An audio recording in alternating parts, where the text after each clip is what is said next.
British philosopher F.H. Bradley said, "The man who has ceased to fear has ceased to care," meaning fear and care are two fundamental realities in our lives that govern most of our decisions, actions, characters, mindsets, and mentalities in one way or another. And fear and care are also always conditions and realities and imperatives to one another that are fundamentally connected with each other in one way or another, because where there is fear, there is respect, care, love, admiration, which is mutual and not one sided. And where there is care, there is also a kind of pre existing fear in one person for another, without which there cannot be care, admiration, love, respect of any kind under any circumstance and situations for anyone whatsoever. So that's how these two mechanisms of fear and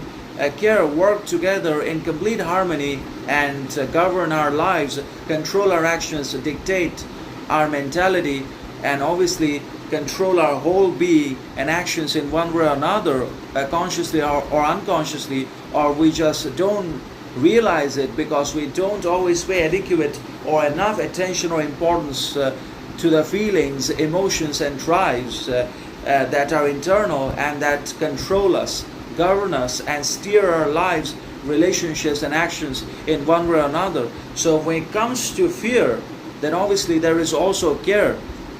because if there is fear in the person, then he is also going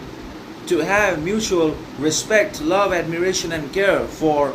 the other people or for another person in particular. And where there is care in one person, then that is also because of the existence or pre-existence of fear in one way or another. And the man who has no fear within himself or inside of his actions, character, mentality, or behavior, then that man also does not have any care, affection, love, responsibility, or sincerity left inside of himself or within his actions or behaviors. So that's how it works. But if the person has some kind of fear in himself regarding societal norms, other people's boundaries, characters, and the need to respect one another's virtues, values, and qualities, then he's also going to show much care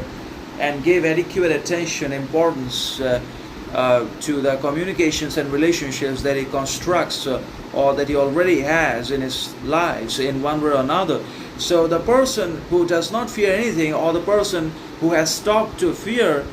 also has stopped to care, to love, to admire, to genuinely show respect.